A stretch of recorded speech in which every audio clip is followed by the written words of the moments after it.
We have seen quite a ferocious rally play out in ferrous metals. Are you of the view that this rally has accelerated since the supply side reforms have been announced by China? And what are some of the implications of this announcement that you think it could have on the global steel supply and demand situation?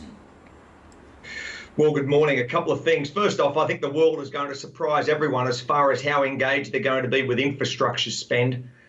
So it's going to be a rebuilding or incredible construction across the globe over the next decade. So there's the first part. And as people's needs and wants change, then this is becoming so evident from everything that we do as we come up the consumption curve. So yes, I think first off, the demand picture is going to be, even without China's growth, we're going to be very, very strong numbers globally for the rest of the decade. The second part of the point is, as far as prices are concerned, yes, we're at historically, high prices, but I feel as though that there's even more upside yet. We've seen that demonstrated with that fall off as far as US dollar in the short term over the last 6 weeks. And that's been very evident across nearly all of the commodity base, which was so heavily sold off in 20, as we know, due to the global COVID situation. Peter, a little intrigued as to what's happening with copper. I mean, the decarbonization and the clean energy push has been around for the last 5 years. Then why the sudden spike in copper prices? What's different this time around? Well, we got sold off so heavily down to $6,000 a metric ton.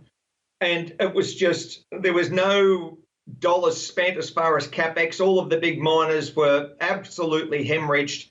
There wasn't the demand side there. And then all of a sudden, as Rakesh mentioned, that whole momentum has just changed and it's galloping ahead. First off, the US dollar has fallen so heavily from those high numbers of 103 down to 90. The second point is we've got global demand from everything that requires copper, and traders have bid it up so strongly. We've got copper. It's given back a little bit of the gains that we saw in New York overnight. We're now at that $4.75 approximate a pound, $4.75 US a pound. We've got, as far as LME, you're running at about nearly under 10,400. But you look at it over that period of the last 5 weeks, and it's just been parabolic. So the market's been up 22% in that period of time. Will it continue? I think the jury's out, but everything goes up and down and it has cyclical moves. And at the moment, that momentum has been very, very strongly bid up. So I look from a trading perspective, don't get in the way of a bull market. If the market's showing fundamentals, technicals, and the seasonality approach, that all of that is aligning and you've got a falling US dollar, then you've got to be long. Don't ever bet against the market. Peter, now the US stimulus, that's played a role, of course, in the rally, if fully implemented. What's the kind of, impact we could see across the board on steel, copper, aluminium of the giant infra plan and the infra boost that they have in store? Okay, first thing, what we experienced yesterday as far as those numbers coming out of Singapore, I believe, Aabha, they're at all-time highs. So there's the first part as far as iron ore. Secondly, the numbers coming out of, and this is the issue as far as COVID, the numbers coming out of India are dire, and our hearts are with you all over there, to your nation, that you bounce back far quicker than anywhere else. But the American numbers are down 90% as far as infection. So they've obviously turned the corner and turned the corner quickly. And now you've got all of that surplus horsepower that's being put to play. So local governments, you've got state governments, you've got governors over there, everyone's on the onward and upward. Unemployment numbers are falling, non-farm payrolls, while they were a little bit disappointing in the last read last Friday, they're still fairly strong if you're looking at what's happened since January. So that overall demand, the issue I think facing all of us in the foreseeable future is the inflation story. But let's not get to that just yet.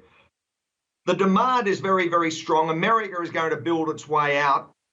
And I think that's going to lead a lot of nations copying their mantra. So stimulus-led recovery, strong demand, good time to be a miner. We will see this inflation impact sort of play out with a lag, and that the Chinese inflation needs to be closely watched out for.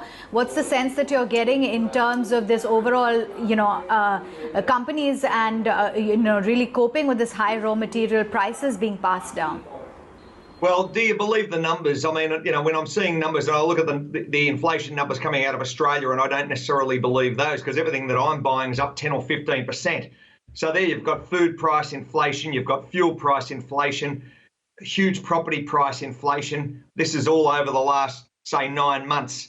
Now, as far as China's concerned, the numbers are always greeted with a great degree of skepticism. So let's review those in the next couple of months and see if there is an issue that they're putting hand on heart that the inflation number is an actual X.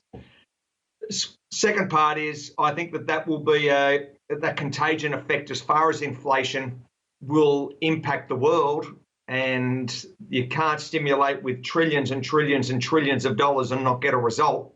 So that's the payoff as far as that increased global stimulus and what impact that's going to have to inflation. So I think over the next couple of quarters, it's going to be interesting, and 22 will be a fascinating year, to say the least.